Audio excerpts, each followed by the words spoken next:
and gentlemen, a warm evening, so congratulations in coming out. We feared that some of you might think it was so nice outside that you would forget to come inside to listen to this talk, but this is an offering of BRLSI's sustainability group, and for those of you for whom this is the first visit to the BRLSI, I hope that you enjoy what we do, and please would you consider actually joining the organisation, because you'll find it so wonderful if you do.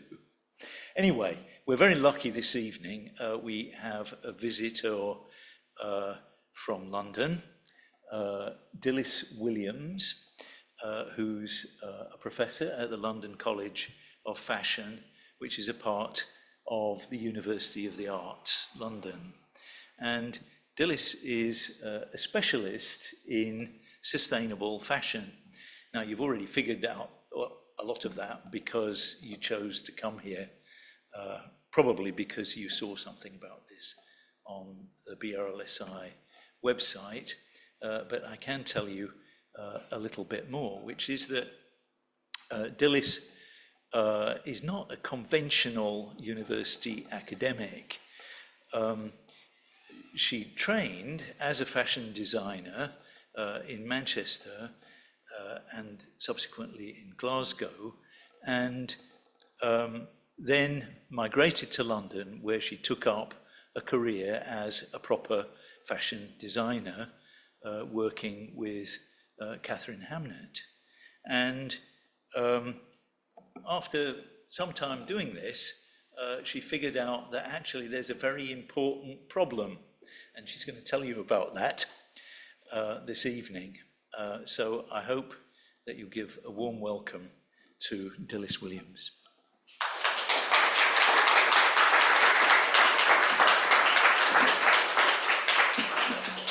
Thank you very much, Stuart, for that welcome. And yes, I just thought we were having a little chat about where I came from before I started doing what I'm doing.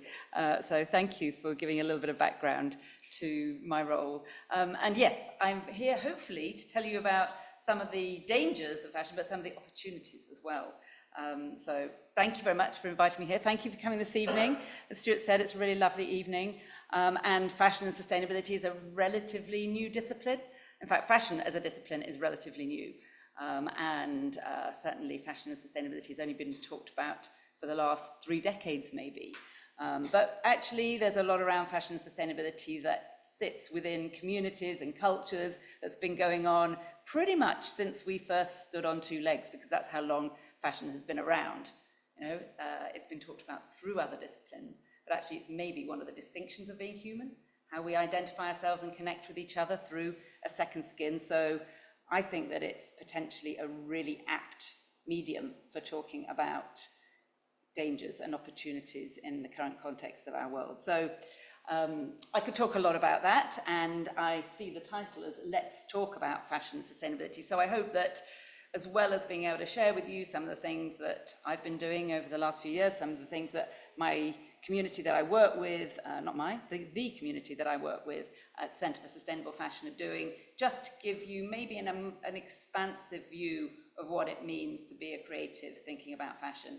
I also want to make sure we've got plenty of time to discuss it together. Each one of you has a distinction in what you wear, and also a distinction in your ideas around fashion and sustainability, and we need a plural approach. We certainly don't need a homogeneous approach to thinking about how we can live well together in a more than human world, which is our small ambition to contribute to at the Centre for Sustainable Fashion.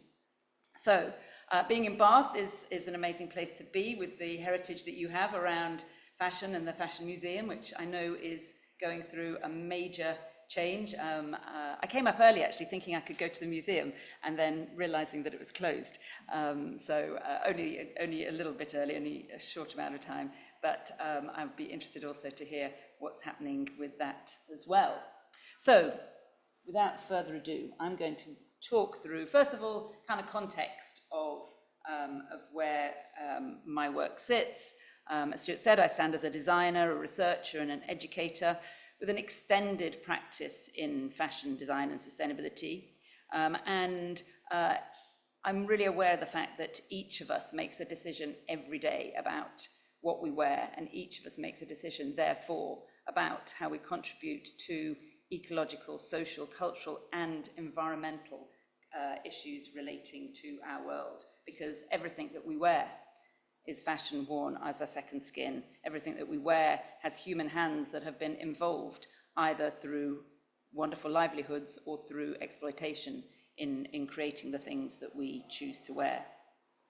I also draw on this idea at Centre Sustainable Fashion. We think about the expanded idea of designing in and beyond the materials of fashion. So we use the sort of materials of fashion as a mediator, but we use underpinning theoretical ideas that come from different philosophies, such as Felix Guattari, the French philosopher, that talks about the three ecologies of self, society, and the biosphere. And we see fashion as crossing these three areas, and that it's the interplay between those areas that creates this idea of what we show on our human form of identity and connection. So as a collective, we also try to find ways in which we can learn more about the discipline of fashion as crossing disciplines. So I'm sure you come yourselves from lots of different disciplinary backgrounds. It'd be really interesting. Stuart's got a background in biology, so we were talking about how the importance of the health and well-being of insects directly impacts us all, but certainly impacts our ability to be able to wear the clothes that we wear and to even breathe and live ourselves. So there are ways in which all of these different elements of ideas, debate, and hope, and I end on that word hope, because whilst you will hear a little bit in a moment, I'll give you a warning about some of the concerns about being a professional in the area of fashion, means that we are, worried about our own practices and what the impacts are. We do actually, or I certainly, come from a place of believing in the human spirit and a hope as a means for us to learn from each other of what we might do better, which is actually kind of the definition of design, improving a situation. So that's a little bit about the background of Centre for Sustainable Fashion. I also think that we absolutely have to make commitment and to call on Albert Camus' ideas around rebellion. It's about simultaneously standing up for the things that we really want to amplify and also negating the things that we will no longer stand by and watch happen. So we have a set of principles. I realize I've got something at the top of the screen. I'm not sure if that will ever go away. It kind of doesn't matter, but if it's easy to disappear, I will carry on in the meantime. You can still see all of our commitments there. So that's what we stand for as a group of people at the Centre, and that's how we work. And we work across three areas of developing new kinds of curriculum. As Stuart said, I trained as a fashion designer, and I knew nothing about the social and environmental impacts of the decisions I was making as a designer, which is kind of how I came to come into academia, to think about how we could ensure that we're not perpetuating the problem by designers being trained to carry on in a way that is not actually making things better. Alongside that, we work with businesses, large and small, and I'll be able to give you some examples of what that looks like, because we believe that there are a lot of people out there in the world that would, in fact, I'm yet to meet anybody working in the fashion industry who seeks to do harm. And the fashion industry has got a very bad name for itself. And yes, as a sector, it's creating a lot of harm. But when you sit with a group of people, whether they're in a very large business that's making things at large quantity, or whether they are a craftsman sitting themselves in a micro or sole trader business, they actually do care about things, and they sometimes feel as if it's impossible to change them. So part of what we do is try to get through that impossibility, to look at what each of us can do, and each of us can do different things and constrained by different things. And then the third area is around research. There's now quite a body of knowledge around fashion and sustainability, not just our own teams, but a lot across the world. And now you have academic conferences and symposiums and books that are about fashion and sustainability, so there's plenty to be able to read. Oh, thank you. That's very kind. Thank you. That looks better. Now I've got something across the middle though, and it's gone. Great. Okay. So where am I? Next slide. And yes, to paraphrase Gregory Bateson, we really do believe that world comes to be as it is imagined. A lot of the stuff that's going on in the world is a social construct, but the laws of nature cannot be changed. And if as designers we stick by the laws of nature rather than just the laws of the market, we might find that we can do things better. But it's not easy. Now this doesn't want to go forward. What have I done? Let's try the down button. That's interesting.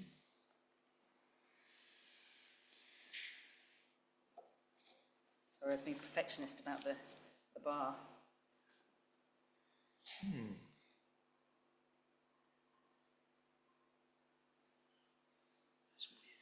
There we go. So, fashion is much more than an economic transaction, although it is a $3 trillion industry, and that makes it very powerful on one level. But fashion is actually a way to be able to connect and think about who we are and how we represent ourselves. It's a means for a social practice. It is something that goes on in the home, it's something that goes on our streets, it's something that goes on online, on the internet. It is very much a social interaction. It is, as I said, an economic powerhouse that employs over 30 million, mainly women, in the world. Some of them in really wonderful livelihoods, many of them in modern day slavery. It is a cultural signal of the things that we find acceptable and the things that we don't find acceptable. It's our heritage, it's our belief systems, it's the families and the ways that we mark the communities or the villages or the countries that we come from or want to be related to in some way. It's an absolute spectacle of nature. As I said, everything that we wear is a kind of creative endeavor that is instigated by the greatest creator, which is nature. And at the same time, it is a normalizing of exploitation, a devastation of nature that is totally legitimized. And most of the businesses that are doing things that are less harmful, and very few that are doing things that are restorative, are doing it without any real need from a legal perspective. There's very little laws against exploitation and extraction. They're not doing it really even from a market perspective. There are reputational risks of doing harm, but there's a lot of companies out there that are doing all sorts of harm that is still very buoyant. So these dangers and opportunities are something that I want to talk about today, and I'm sure you do too. So, but it's not an even picture. It's not doom and gloom, and it's also not something that involves everybody whilst we all wear clothes. This report that came out in 2022, it's only a snapshot and looking at the carbon footprint per person of fashion across the world. But from a specific carbon perspective, you can see that the 2030 target of 128.7 kilos of fashion carbon per person is us living within the 1.5 degree increase in temperature that was agreed in the Paris Agreement in 2015. And you can see that there are actually many countries and countries with high populations that are well within that. So there's some myths to bust here, because there's a lot of finger pointing of countries that are increasing in their wealth domestically and how they are part of the problem. But actually you can see the problem, and you can see we're up there at number 4, and it doesn't actually show it on this graph. I didn't want to be showing lots of graphs, but if you break it down to socioeconomic groups, the majority of where we're above the target is actually middle to high income earners. So another myth to bust about the democratization of cheap fashion. It's not something that is needed because people can't afford otherwise. So just a few things I wanted to get straight there before we move on. So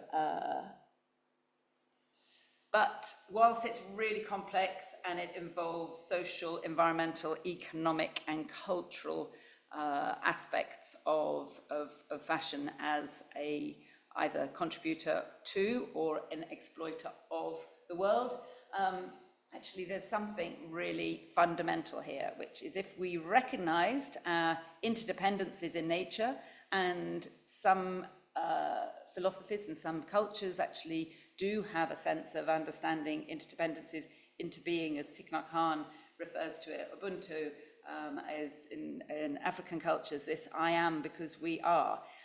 If we really understood that we were interdependent with nature, then maybe we would behave differently and think differently and understand differently.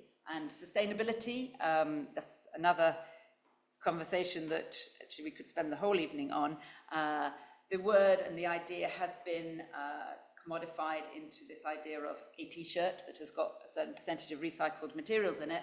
But actually sustainability is an ongoing interaction and this part of cyclical processes of life that are ever moving. So there's no such thing as sustainable, but we can live in a more balanced way and think about a sustainability paradigm rather than an exploitative paradigm. But I hope we will come on to questions about that later. Yeah, as well as Bateson talking about the world coming to be as it is imagined, he also talked about this idea of the problem ultimately being about our habits of thought, and that if we could really see ourselves differently, and that maybe is our ultimate crisis of our times, that we see ourselves, we talk about saving the planet, actually it's ourselves that we're talking about, because Mother Earth will continue. It's just a question of whether it will be habitable for humans or not. So how we see ourselves and how we see ourselves in our clothes is very important to whether or not we will manage to live well together. But yes, what is fashion? Never singular, never a solo practice. The etymology, and I've pulled a few things together here, so I haven't got one specific reference, but it's all about making, and it's all about a convivial coming together. It's not about a solo endeavor. It's about people acting with their hands, their heads, and their hearts. And if we remember that and we think about that as being the definition of fashion, maybe we won't get too sidetracked into the dominant narrative around fashion being a singular thing that is about a homogeneous product. That's notwithstanding the fact that, yes, that homogeneity is something that I'm sure we will come back to. But yeah, maybe it's a crisis of imagination, a crisis of understanding that if we connect our head, hands, and hearts to things, that we may see fashion differently. So, and the interdependencies between fashion and other parts of life. I mean, this graph, I've also got it this way around because I think it's useful here. The World Economic Forum that looks at global risks. I've actually got the 2022 report only because they've changed the way that they do their graphs. So they don't do their graphs to show this intersectionality in the same way anymore. And I know it's not very easy to see maybe, but hopefully you get the gist that climate, extreme weather, biodiversity loss, livelihood crises, and social cohesion crises are related to our mental health, our physical health, issues to do with our environment, to do with the way that we live, to do with the soil that we walk on, and all of the other things on that list. So all of these things are interconnected. And fashion, I would say, is part of every single thing on the left-hand side, on the right-hand side. Left-hand side. I don't know, I'm dyslexic, sorry. It's the side over there. And that is also why it is important. But it is important to say that fashion's negative impacts are increasing. Since I've been doing this work in the last 15 to 20 years, I'm very proud of a lot of amazing graduates, a lot of great projects that I will come on to, but the moment of mourning is that we do have to say that the negative impacts are increasing, not decreasing. Annual production volumes of fashion are also set to rise. They're not just increasing, but the trajectory into 2030 is ever higher. Global fibre production, despite the fact that we've got all sorts of amazing initiatives around recycling, resale, etc., it is still increased by 7% in 2023 to 124 million tonnes, which I know is not very easy to be able to see big numbers like that. But if you look relatively, the rate is set to hit 160 million tonnes by 2030. So however much we worry about the situation now, it is set to get worse. So action is vital. We are wiping out the incremental gains of the things that we are doing around sustainability initiatives, and the Stand Earth's 2025 fossil-free fashion scorecard shows that in 2024, only 3 brands on that scorecard reduced their emissions in line with the 1.5 degree pathway. 17 of them increased their carbon footprint compared with their baseline, and those are just the people who will admit to being on that scorecard. So this is all about being able to take action on both a personal level, a societal level, and what we do, what we vote for, what we vote for in the elections, what we vote for with our pocket, but also how we understand ourselves in the world. And some of these numbers are averages because actually there's no overall accountability for production in fashion as yet. That is one of the things that we are campaigning for, because there's no overall measure of how much is produced or even how much is consumed. And also biodiversity, we've talked about carbon here, we've also yet to find measures in science-based targets that can really tell us what to do. But we do know that it's just about being too much. So, what can we do about it? And how can we ensure that we do it in a fair way? The Centre for Sustainable Fashion has developed a framework for our work that's helped us, because it can be overwhelming. Stuart was asking me earlier on about whether this very interdisciplinary, intersectional subject matter is something that gets overwhelming and too difficult to be able to do anything about. And yeah, we do have to work out what each of us is best placed to do, what our own expertise is, and the things that we most care about. And we look at this framework around 4 agendas: the ecological, the economic, the cultural, and the social. And everything we do against a metric of looking at whether we are contributing to or taking from the world across those 4 dimensions. We look at the symptoms. So a lot of people start by talking about fashion and sustainability with the symptoms, issues to do with waste, pollution, water crises, etc. But we prefer to look at those as the symptoms rather than the cause. So the cause being about our crisis of understanding who we are, the agendas being about how we look at how we contribute across those 4 areas, not just how we contribute economically, and the context of human equity and living within planetary boundaries. That's the framework, so that we can then look at the symptoms. And we have this set of what we call mindsets, and that was taken, we developed that list actually from looking at student work over a 5-year period and seeing the kinds of projects that were coming through.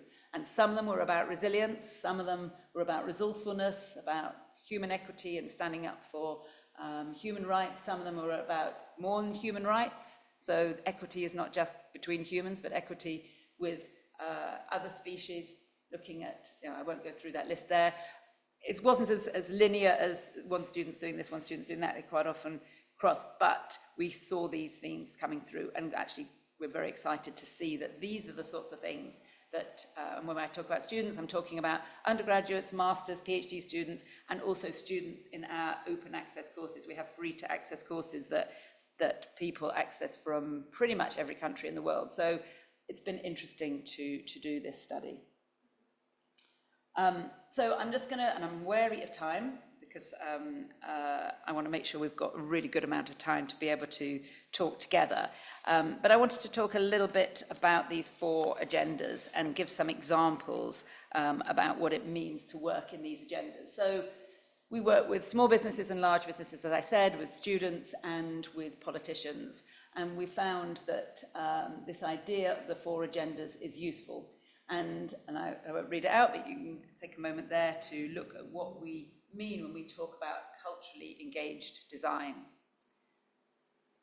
And cultural engagement and looking at cultural sustainability is a really underrated element of sustainability. You look at Sustainable Development Goals, they don't talk about culture. I think it was in 2020, I can't remember exactly, that culture was first actually written into the discourse around sustainability and sustainable development.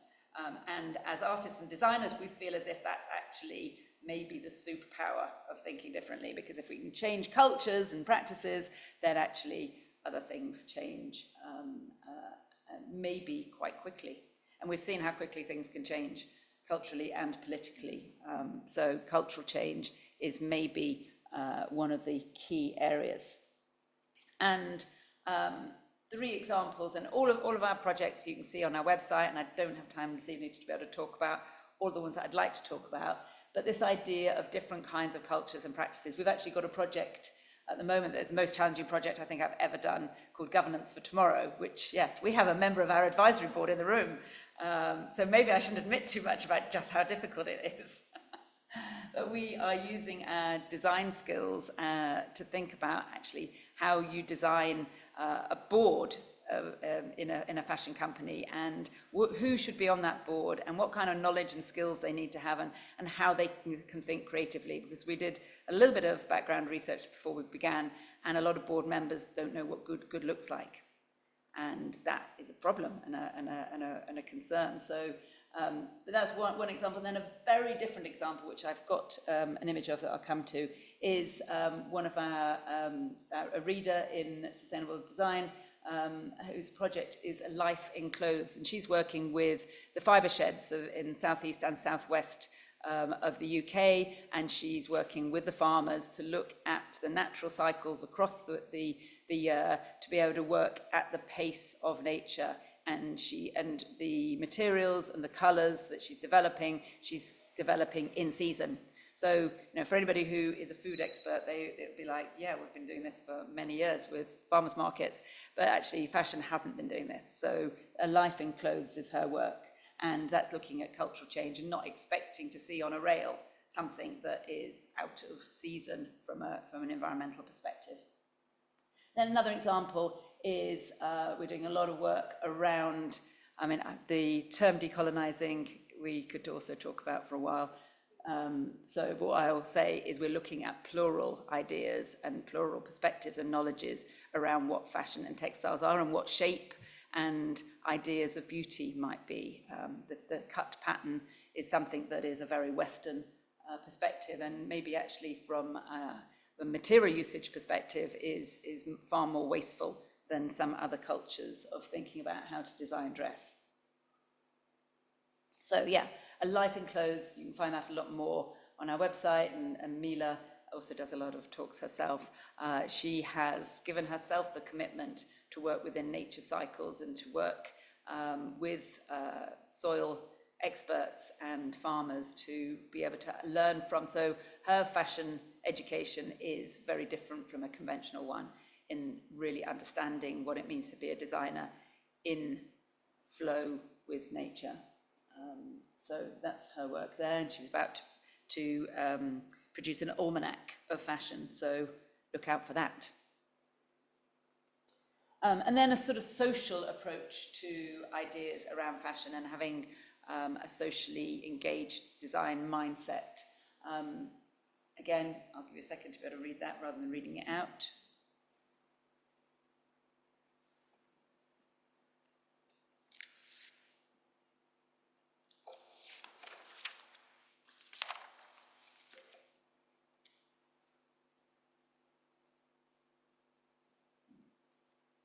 Some more examples, and hopefully you're already starting to see that we're seeing the role of the designer as being a much more expansive role than I ever imagined when I was training.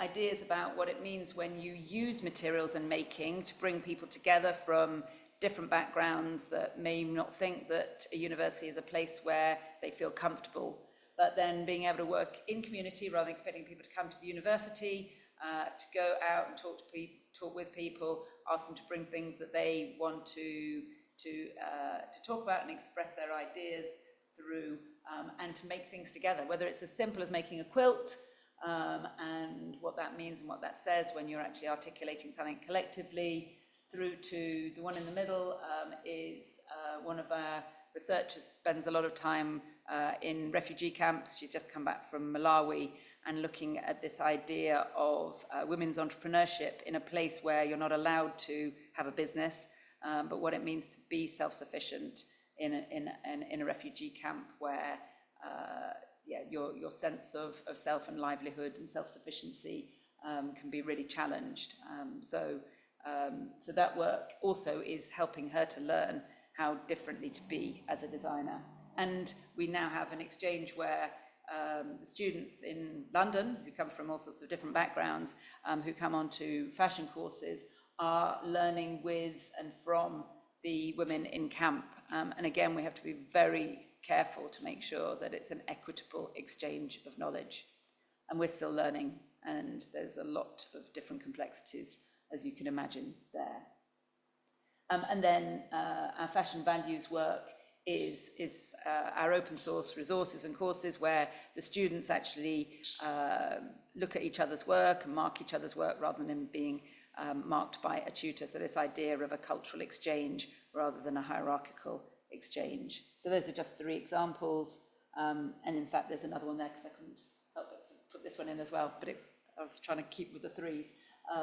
But this again is one of many different projects that we've got that is looking at community and looking at how different social accessibility and lack of accessibility to training can be overcome by offering skills workshops, for example.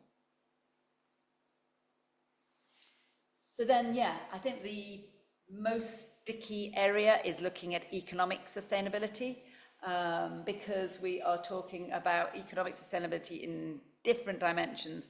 We try to focus here on looking at the value of fashion, and so how you can actually cherish and value it mainly in its first life. There's a lot of talk and very good work around recycled materials, around recycled products, around looking at remaking things. But actually, if you can design something and it stays in its first form and is enjoyed for as long as possible, then that is where, as far as we're concerned, you're doing a good job as a designer to be able to really cherish and value something economically. So that, if you look at fashion over the last 2-3 decades, it's gone down in price where everything else has gone up in price. And that's not because it's become economically less expensive. It's because people's livelihoods have become more pushed because the amount that people are paid has become reduced. So, and because the sourcing of predominantly man-made fibres is less expensive than, apparently, if you only look at it from a financial perspective, than some of the other fibres in a more diverse fibre basket. But I could talk about this as well for all evening, so I'm not going to. I'm just hopefully setting some seeds for some conversations. So, economic sustainability. Part of that is about changing the language and the literacy around what fashion is about and what fashion business is about. We teamed up with Vogue and worked with all of the Vogue fashion editors from across the world to create a fashion glossary. And the terms in that glossary were hopefully to debunk some myths and to try to reduce greenwashing around terms that are used, and therefore looking at what we do really mean by value and values. We also do a lot of work with looking at economic value in relation to students, and Stuart and I were talking about this earlier on.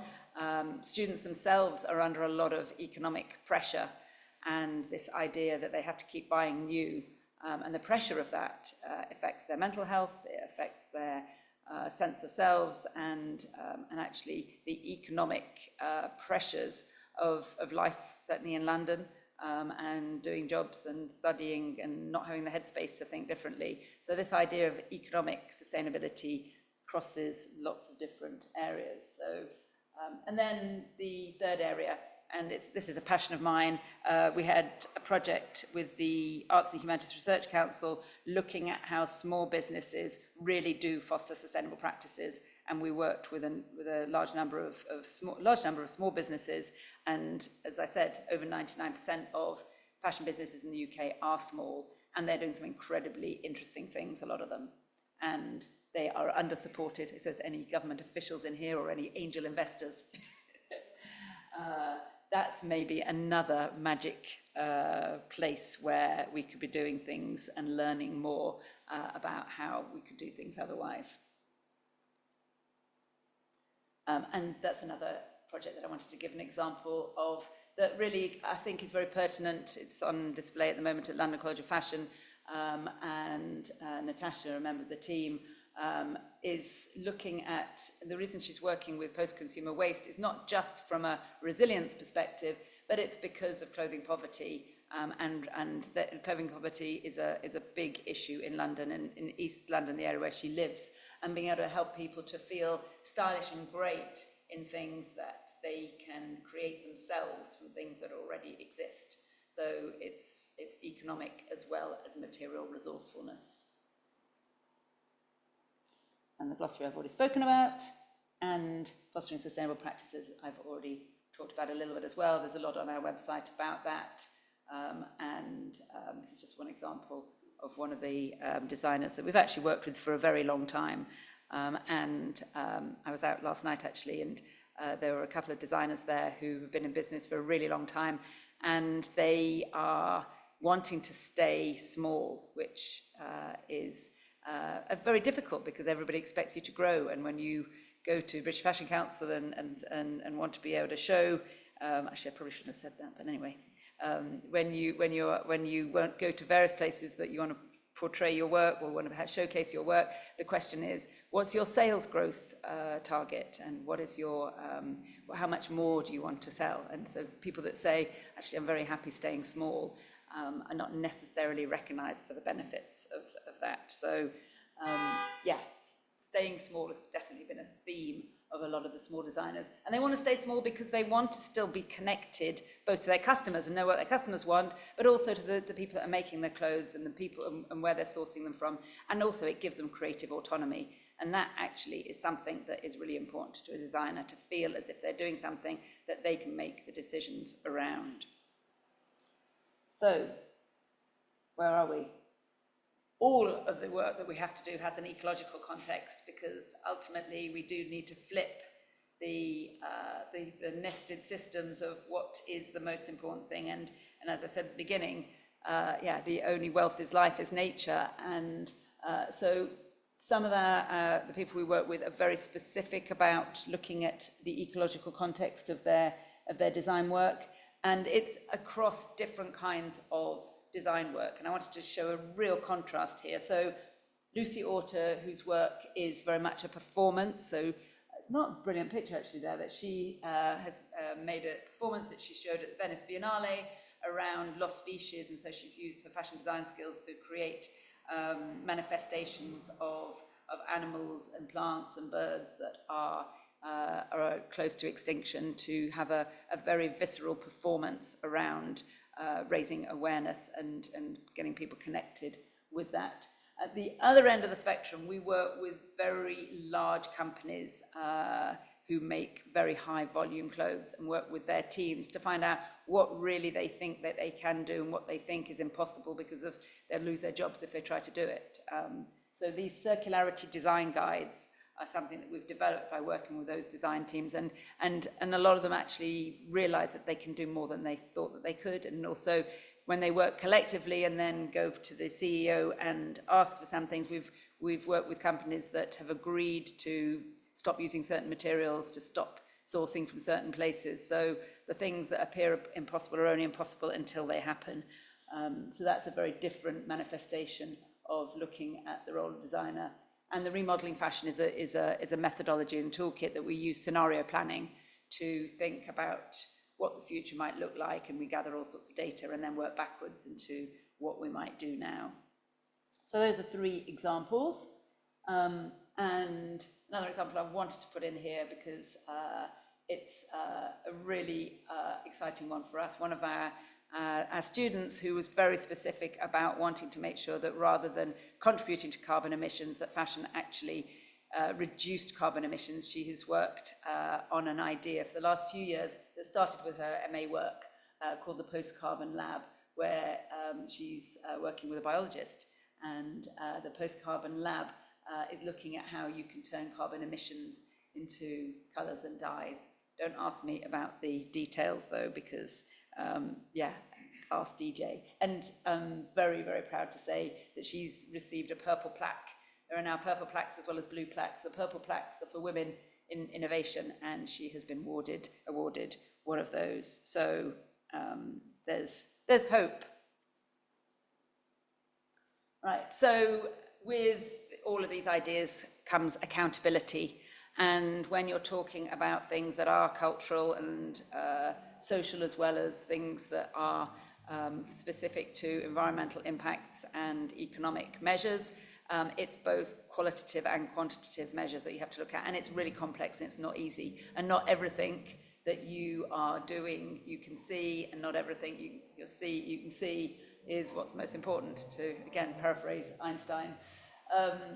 But that's what keeps us accountable. We look at every single project across those 4 dimensions, and we measure the impacts in those ways. I've got lots of other slides that I could talk about impact measurement if anybody's interested, but I won't go into those now either.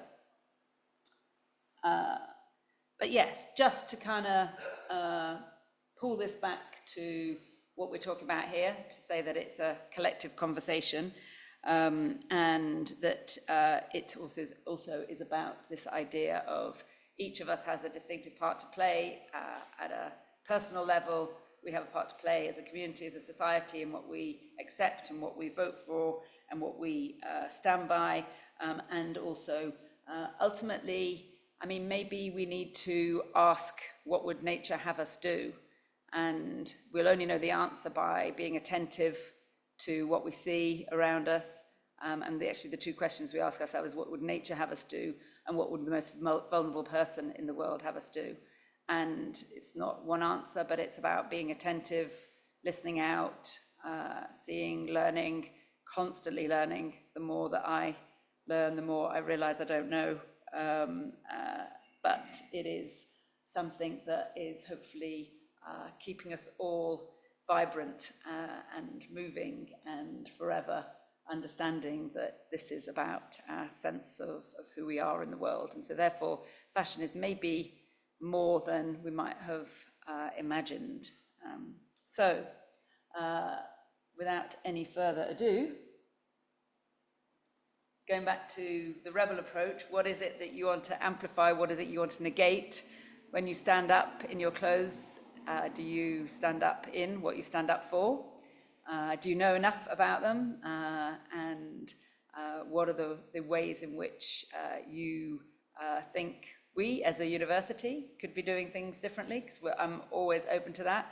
We also talked a bit earlier about the dilemma of being in a university where we are encouraging students, businesses we work with, the learners, the researchers, to think differently about the world, but they also need to have livelihoods in the current world, because otherwise we are teaching people about something that we are saying is a hobby. And no, this is a really important livelihood for millions of people. So that tension between what if and what is something that I sit in, not always comfortably, but always interestingly. Anyway, there's a lot more I could say. There's a lot more notes I've got here, but I'm aware of the time and want to make sure that this is a conversation, because it does say, let's talk about fashion and sustainability.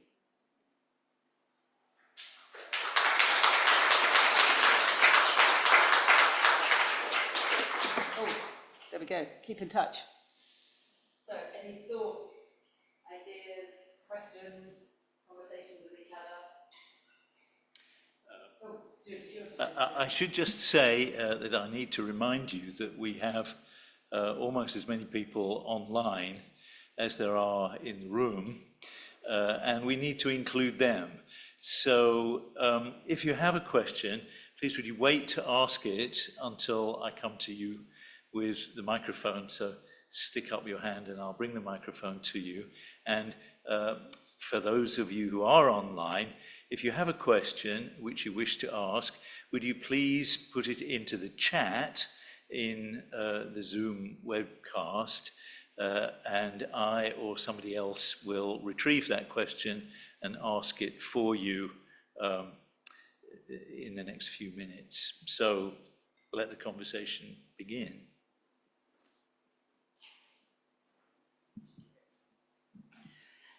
Thank you. I wanted to talk about the care of clothes vis-a-vis sustainability. For example, I used to buy a lot of clothes that needed dry cleaning, and then it's a question of whether you wash them frequently, and more you hear don't wash them at all. So I wonder if you could talk about that.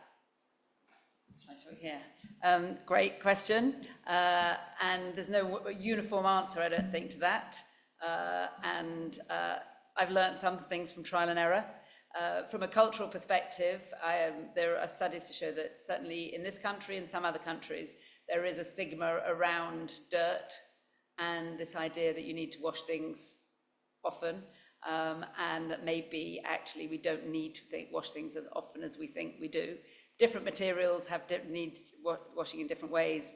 Natural fibres tend to absorb sweat in different ways from man-made fibres. Man-made fibres don't absorb it, so therefore sometimes need washing because the smell of the material is a byproduct of the human being on the human body. There was a great study on denim that showed that denim that was frequently washed and denim that was never washed at all, jeans, not just as a fabric, there were more microbes and more things on the washed denim than there were on the unwashed denim. So there was a little proof of concept study there to show that washing doesn't necessarily mean clean. And we know certainly with polyester products, when you wash them, there's microfiber released into water streams. So try to reduce the washing on those. But some things are made out of materials that is very difficult to wash. And so, there's only a few things that really need dry cleaning. A lot of businesses put dry clean labels in to kind of cover themselves. And I'm not suggesting you go out and put your sequin dress in the fast bin, but I would say that, yeah, small testing of things just to with the students. In terms of, when they're making things, they think about the sustainability of long wear. Yeah. We have actually had a PhD student that looked very specifically at laundry and laundry practices. And certainly the care of clothes is, and all of our students now that we work with, we talk to them about not just thinking about a collection or a garment until it gets sold, but actually thinking about it for its whole life. So that includes care, wear, the ergonomic, whether it fits well, whether it wears well, and its washability, its repairability, its decomposability, etc. So no, that idea of the whole lifespan, design for the whole lifespan of a garment, is a relatively new concept in fashion curriculum. But it's really interesting because then you're actually thinking about something beyond that point. When I studied, I literally was only thinking about up to the runway, or at least up to into the showroom. So yeah, that's changed. Sorry, long reply. Dilys, thank you very much indeed for your talk. I'm sure you've all enjoyed it enormously. But my problem is not with all the wonderful initiatives that you've shown and touched on.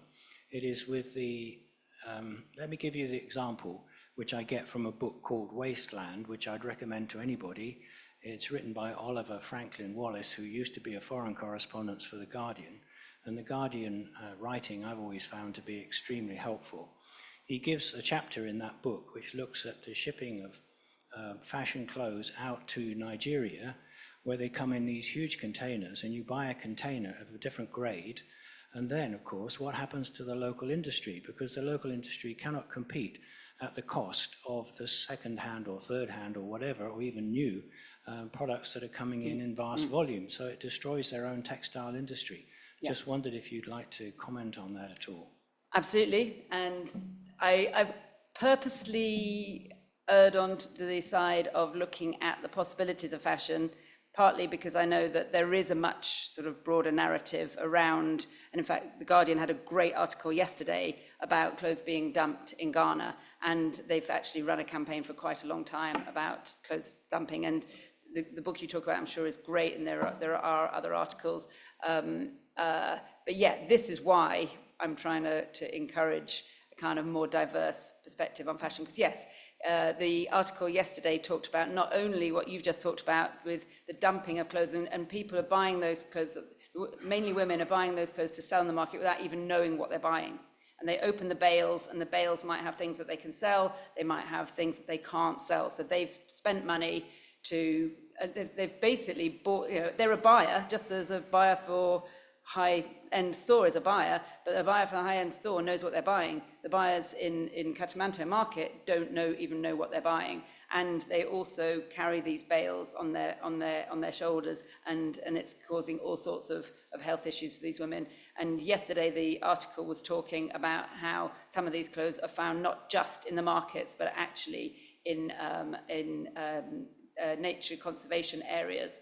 So it's a massive problem. We do work with a company called The Revival in Ghana, where they are upskilling people to be able to remake clothes at a higher value, so that when they get those bales, rather than just selling them for a tiny amount, they're actually remaking them into higher value products, and they're actually reselling them back to Europe as higher value products. They're selling in the V&A actually. So there's a kind of like counter movement, but ultimately we need to get to the point where the clothes aren't going out there in the first place, and the clothes, we could talk a lot, but a lot of clothes that are very low retail price, people buy because they see amazing pictures. There's some very clever people that put pictures out there. The clothes seem to be low risk price, so it's very easy to just press buy, and they don't even ever get worn. And so for me and for the students I work with, I mean, what does it say about designers if your designs aren't even worn? So this is something that we are very strong about. We work actually with the UK government. Mary Cray, who was heading up the Environmental Audit Committee in 2019, and actually set out 17 different potential government policies around preventing the legitimatization of this exploitation. None of the recommendations were taken up by the UK government. The EU are taking up some of them, and there's an extended producer responsibility bill that now that Mary Cray is back in government and heading up the DEFRA task force on circularity. And yes, I would say write to your MP and say extended producer responsibility, because until that is mandated, which means that anybody who makes a garment is responsible for the garment throughout its life, whether they've sent it somewhere or whether the customer has sent it somewhere, that it won't change it overnight. But if there's extended producer responsibility, and we all know the labels that were found in those places, if those companies are responsible for that, then suddenly those companies will have to think about repair for the damage that they've caused to those ecosystems. I have a couple of questions online here. So Charles Ross says, Hi, Charles. You know Charles, do you? Right. Well, anyway, he says, I regularly focus on the durability of products, as the items that last the longest often have the lowest footprint. Seeing your sustainability Venn diagram makes me think of this. Physical durability, whoops, bit difficult to do this, as defined by Alec Leach, fit durability as seen on growing kids, plus emotional durability, how long do I want to wear it for? What do you think? Is there much correlation between those different measures? What do you think? Great question, because yes, the physical durability and the emotional durability are entwined, because we also find that a lot of things that are sent to landfill are still wearable and in one piece. A lot of them aren't as well, and but you can't say that something that is very low price is short lifespan from a physical durability perspective always. Quite often, those things are seen as no longer socially acceptable, and also there's incredible pressure online to always be wearing something different and something new. So the emotional durability, or also the social acceptability, maybe is the other element, the sort of cultural sustainability of what is seen as acceptable. And maybe if we could switch to saying, oh my goodness, why are you not wearing the thing you wore yesterday, rather than why are you wearing the thing you wore yesterday? You know, that could switch things. And by wearing things proudly for many years, that could change things as well. So yeah, I think physical durability by itself is not enough to be a measure of sustainability.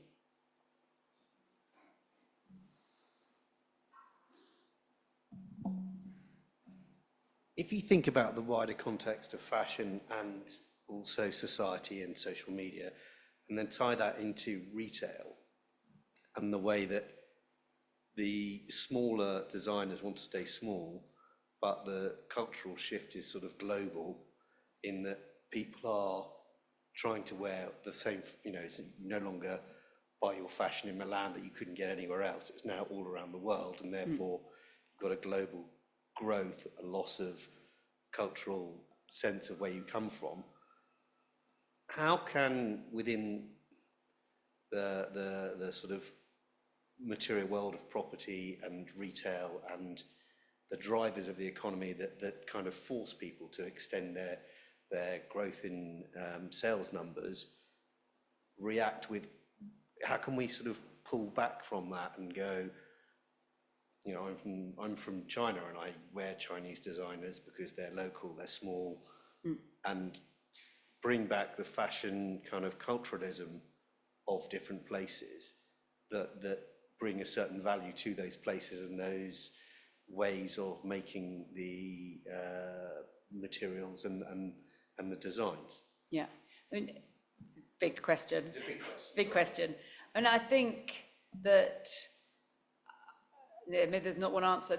There's definitely a sense, maybe it's because I'm in education, that the universities around the world are really being more distinctive about developing design for their place, and that the Decolonizing Fashion project is an example of how there's a sense now that, you know, different ways in which garments are made should be celebrated, rather than thinking that you have to wear something and that's the fit of the season. So I think there's more leeway now, but there's a massive kind of marketing machine around, you know, fashion that is, and also some of that fashion is amazing. It's made by people who with great skill.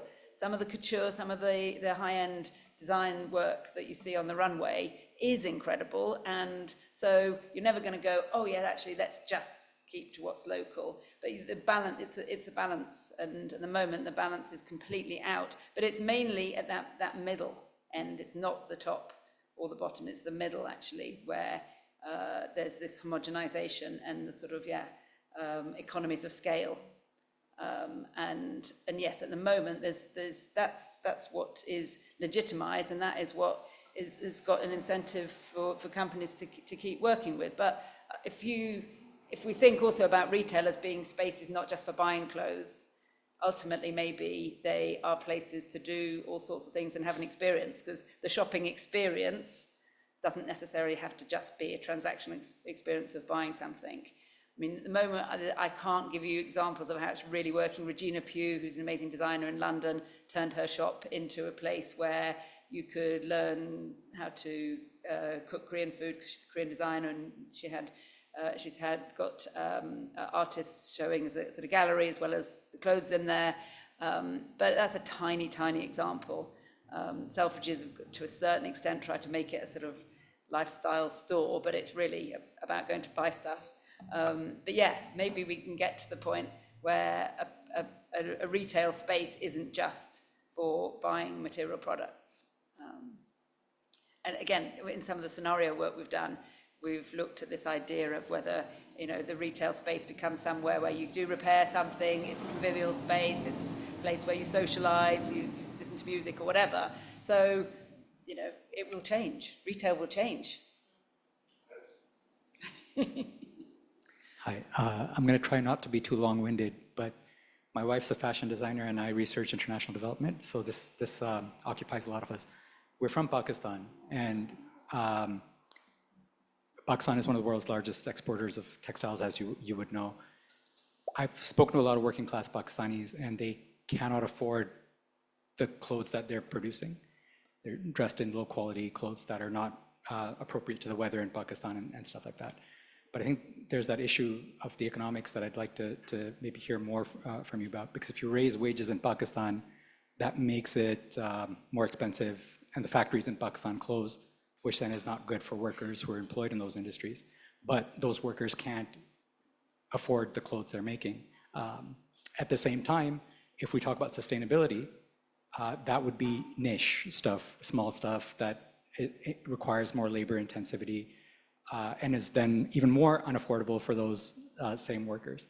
So how do we talk about sustainability at scale that's also doing justice to workers around the world who may be super exploited, but nevertheless require this for their employment?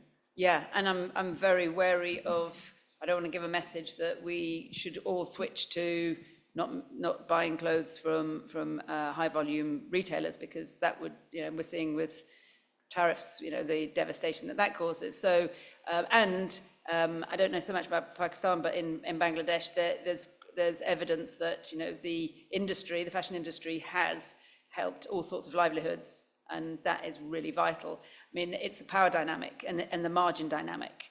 Actually, if you raised wages then and reduced the margin very slightly, then you would still have the same retail price, because it's the margin that retailers are taking that is where the majority of, and the materials and the labor is a really small percentage, as I'm sure you know, of the overall retail price of something, not cost, retail price of something. So, but that's about a power dynamic where the retailers are so powerful and can demand reduced prices. They can cancel orders, as we saw in COVID, without any recrimination. So it's a political thing that needs to change. It needs to change legally, and it's governments around the world. I mean, there's an initiative around a global fibre agreement that hasn't actually got anywhere, because we see how difficult it is to get global agreements from governments. But, you know, lobbying for and also buying from people where you see they've got slightly smaller margin, rather than taking that massive margin. Margins have got bigger for retailers over time. You know, the retail price of something has gone down and the margin's gone up. So that just tells you that there's a power imbalance. And I'm very aware of it. And we do work with some NGOs such as Labour Behind the Label, which is an NGO specifically looking at labour rights in the fashion industry, who do great work. So, you know, I'm no expert in that. But yeah, I mean, all you say is absolutely the case, and yeah, it's a political issue, and unionisation of workers even is, you know, is crazy in this day and age. And Labour Behind the Label do a lot of work around labour rights and fair wages, but it's still around unionisation that is such a problem.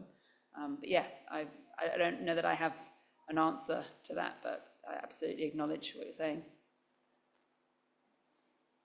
I think as a sort of follow-on from that conversation, actually, I'm interested in that tension between where we are with commercial, you know, driven economy, a consumer-driven economy versus a well-being economy. And I noticed you had governance up there, you know, which is interesting. A lot of areas are looking at governance now and purpose-driven organisations. Yeah. There's work with PAS 808, taking it to an ISO and formalising some of that as well. Do you think that will be one of the key levers that unlocks that potential around value creation and really understands it within an organisation? Yes, I mean, the EU and the work that people like Jason Hickel have done around a well-being economy 2 years ago, I would have said yes, and there was a lot of talk in European Parliament about the well-being economy. That seems to have gone quiet, but that ultimately is what we need. We need those metrics to actually look at more than the financial wealth, and we need to look at stakeholders as well as shareholders. And we won't have a fashion industry unless we do. Thank you. So, there's a few far-sighted people, and I could go into details. So the businesses that are starting to think about that more are family-owned businesses, and that, whether that is the Kerrings or what used to be C&A, there are a lot of family businesses, even very large family businesses in this sector that are still family businesses, and there's a little bit of evidence to say that they recognise that long-term well-being is vital to their company health. But the more that we can kind of see that, and the more that we can legislate for that. But yeah, the well-being economy and the principles of that make so much sense. But yeah, getting traction for it is it's gone down a little bit. But somebody said to me the other day, don't forget that what's happened over the last 20 years has been. So we've got the wind against us now, but yeah, it's not linear. Exactly. We'll come back. I'm going to ask a question of my own here, which will turn the discussion in a slightly different direction. One of the things that I really noticed that has happened over the last 10, 15 years is that there's been a great proliferation of fabrics which are made of multiple fibers. Does that have a very strong influence on recyclability? And if so, should we be, feeding back somehow, I'm not quite sure who to, that maybe this isn't a good idea? It really isn't a good idea. Mixed fibres are really difficult to recycle. There are some good initiatives. People like Cindy Rhodes has been working for a really long time looking at how you can look at the recyclability of mixed fibres and pull them apart. But generally, it's much more difficult to recycle mixed fibres. And a lot of menswear particularly, but men's and women's wear, shirts are polycotton. Polycotton's a nightmare when it comes to recycling. I was actually thinking particularly about elastanes, which are a very low percentage of the fibre mix, but I'm guessing that it makes the stuff totally unrecyclable. Makes it practically unrecyclable. There's, as I said, there's some initiatives really trying to look into that, but it's much, much more difficult. Much more difficult. I have another question online here, which I suspect is a really hard one. So this is a question from, sorry about this.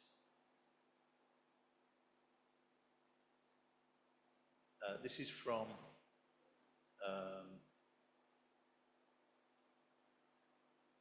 Zaina Nawab,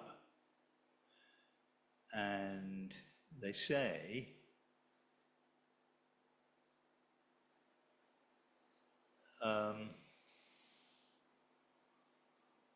very insightful. My question, what in your view is the biggest challenge and the biggest opportunity for new fashion brands trying to build sustainability into their business model from the very beginning? There's an easy one.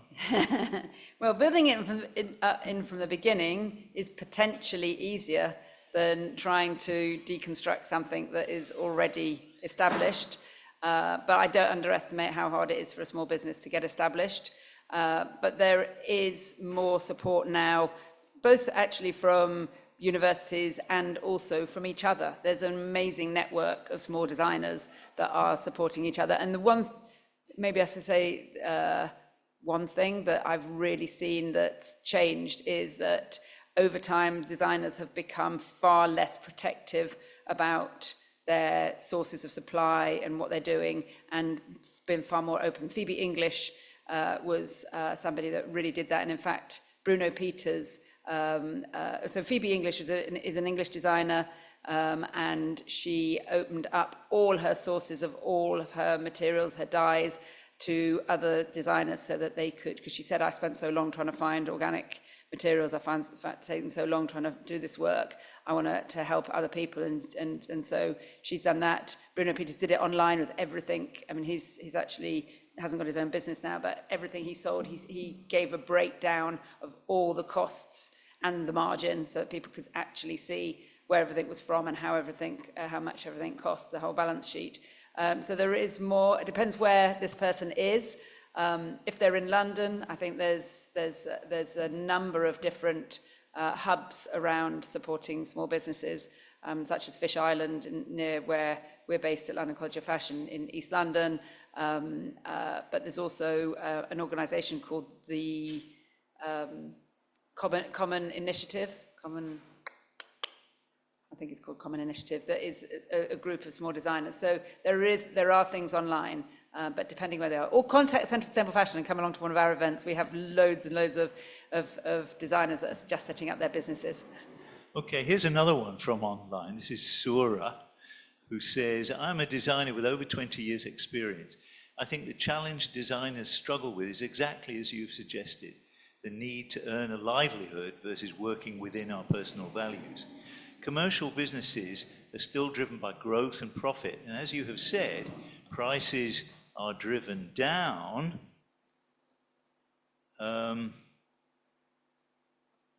due to economic issues. What do you feel can be done to change this? It's a system problem, isn't it? It is a system problem, which is why we do the work that we do. I do think that there's, whilst buying things online has caused all sorts of problems, it does also give people access to markets and having something that is very specifically yours. We work with a lot of designers that have stayed small, and they have worked out that maybe they don't have prime locations, but they've got loyal customer base. And we were talking about earlier on, price times where equals value. If people can really think about how they talk about what they're selling, so that if they are selling something that is perceived as a higher price than something that you might be able to buy when it's under exploitation, you communicate why it is that price, because actually it's a fair price for the people that have been involved in it, and also that it potentially is something that you can cherish for longer, and ultimately that you're spending the same or maybe even less in buying a few things. But I'm not trying to preach that to everybody, because that won't work for everybody, but certainly for my own wardrobe, I buy very few things, but I'm at the age where actually that's fine.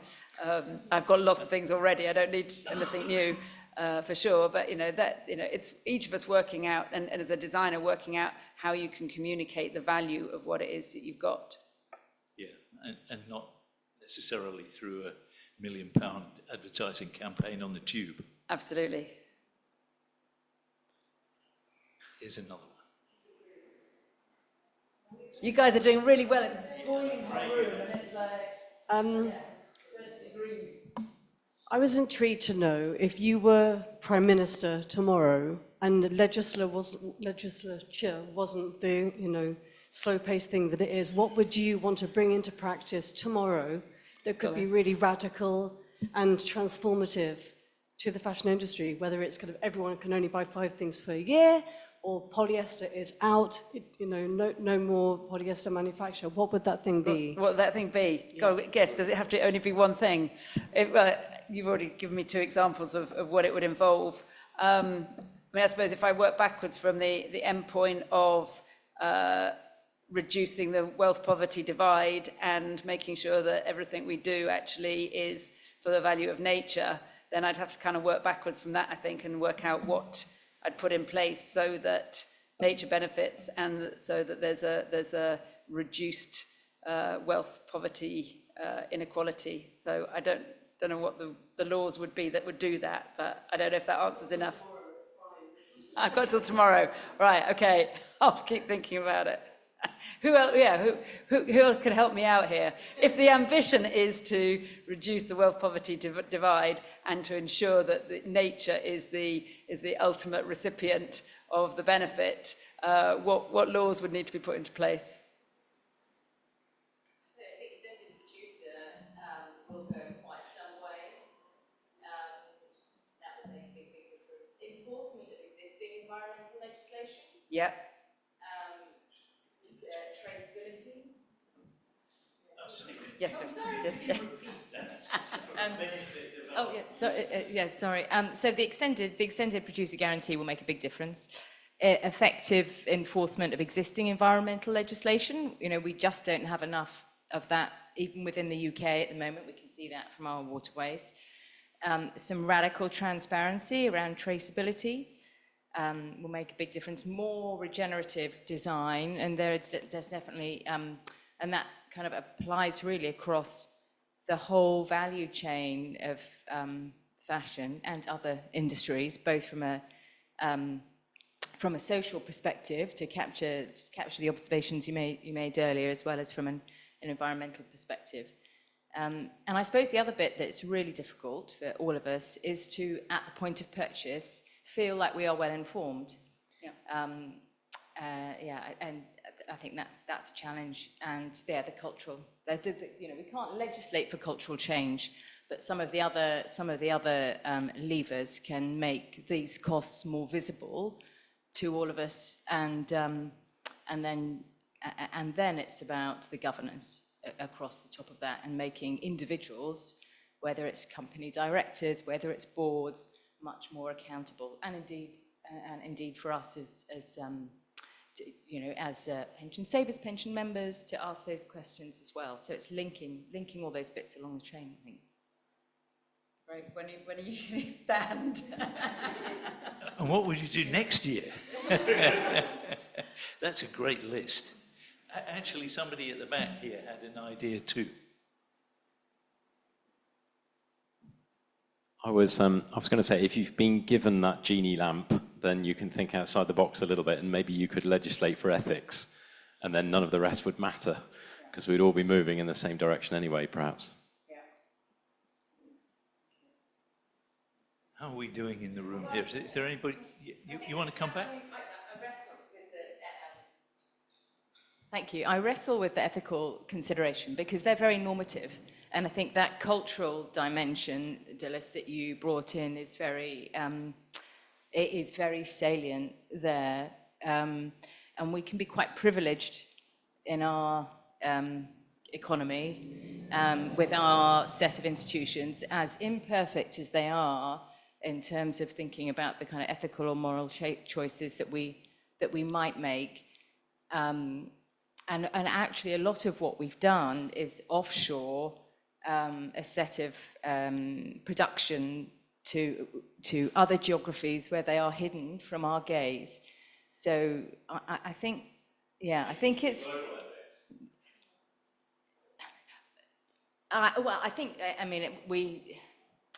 There's a dialogue, which is why I'm so drawn to the participatory design and thinking about equity in a much more holistic way, and then maybe we can get to that. At the moment, all stakeholders. Then we can maybe bring a more holistic sense of equity into those ethical considerations. But in the absence of that, it becomes a very anthropocentric ethical kind of consideration, I think. But anyway, that's yeah. And when you do gather people together, the power imbalance, as we've found with our project, is really difficult to overcome. And the sort of inbuilt expectations of the power dynamics of Western societies means that there's still a sort of sense of, even if you've got lots of people represented in the room, that you know, we've got it right in the West, when, you know, nobody's got it right, nobody's in control. By the way, nobody's in control. Even though there's a sort of tendency to think that one or two people are. Ultimately, nature is the source. Yeah, we have another very interesting question here from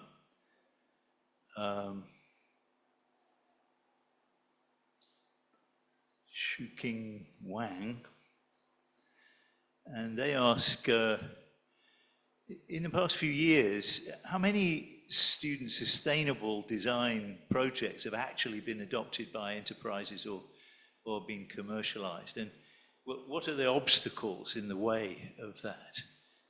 Is it really tough to start out in this business? I think starting out in any business is tough. And I think that relatively, if you're starting out a business where you're looking at a purpose-led business, you potentially got an advantage from a visibility perspective. From an investment perspective, you haven't necessarily got an advantage. And Hannah can talk to that. We've found that a lot of the businesses that are wanting to start up, especially the female businesses, are very humble about what they are doing, and they're looking at the value of what they're doing in more than financial terms, and that then the people that they want to invest in them are not recognizing that extended value. But that doesn't mean it's not happening. I was with a business last night who is doing amazing things, and they've the first time round, second time round, they couldn't get investment. They've now got investment, and they are doing really good work. So it's certainly not impossible, but it's about camaraderie and getting into a network with people.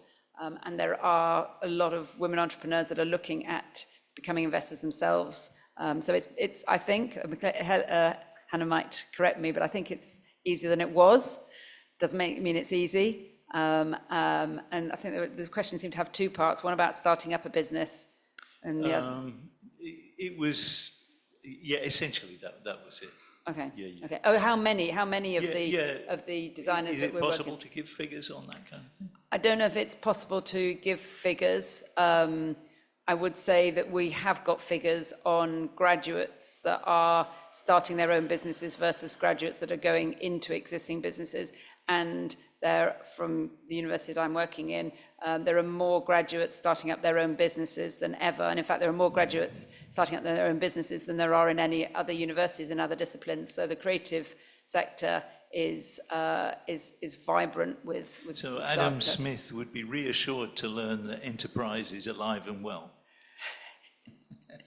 Well, although Adam Smith actually didn't anticipate that it would No, he be didn't. his ideas would Actually, be taken Adam in the Smith direction that they were. anticipated a lot of things, including the bad behavior of capitalists in gangs, which is a lot of the problem, I think.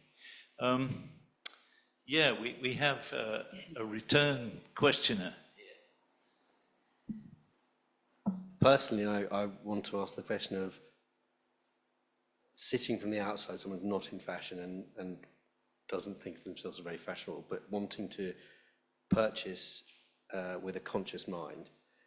I guess, where are the resources that help you? Where would you point people to go and buy conscious, sustainable fashion that has longevity and stuff built into it? Yeah. Because on the high street, you're not finding it anywhere, and it's not really talked about in the mainstream. Yeah. Firstly, I'd say everybody that wears clothes says something about themselves, and that is what fashion is. Secondly, I'd say that go to companies where they do tell you things. I mean, actually, your wife said, there's not enough information for the customer, but only buy where you can get information you do know. And you know something about the company, or when you ask, they can find out for you.